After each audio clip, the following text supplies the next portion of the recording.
Hello everyone.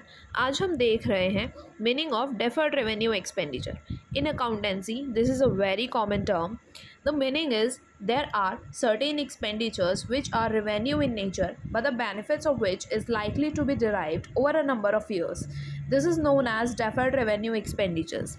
अब इसका मतलब क्या हुआ? इसका मतलब हुआ कि किसी भी बिजनेस में कुछ ऐसे एक्सपेंडिचर्स किए जाते हैं जो किए तो एक बार जाते हैं, लेकिन उनका जो बेनिफिट है वो उस बिज़नेस को आने वाले कई सालों तक मिलता रहता है।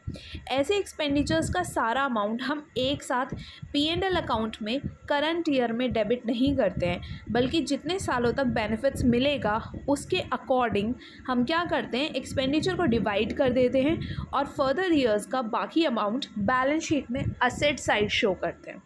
असेट साइड शो क्यों करते हैं? क्योंकि ये एक्सपेंडिचर है लेकिन इससे हमें बेनिफिट्स मिल रहे हैं, और असेट्स भी हमारे वही होते हैं जिनसे हमें बेनिफिट्स मिलता है। फॉर एग्ज़ाम्पल, एक कंपनी ने क्या किया है, एक नया प्रोडक्ट लॉन्च किया और उसके एडवर्टीज़मेंट पर 2 लाख रुपए खर्च किए। ओके, उन्होंने क्या किया, उन्होंने एस्टिमेट किया उस एडवर्टीज़मेंट की वजह से उनको आने वाले 4 सालों तक benefits मिलेंगे. So in this case 50,000 will be charged to the P&L account of each year and the balance will be treated as an asset and show on the asset side of the balance sheet.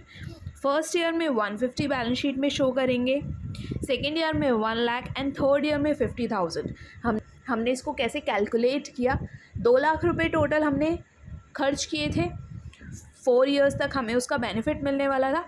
हमने simply 2 lakh को 4 से divide कर दिया। सो 50,000 जो हमारा एक साल का एक्सपेंडिचर आ रहा है हमने उसको P&L में शो किया, एंड फर्दर जितना भी हमारा अमाउंट बच रहा है हम उसको बैलेंस शीट में असेट साइड में शो कर रहे हैं.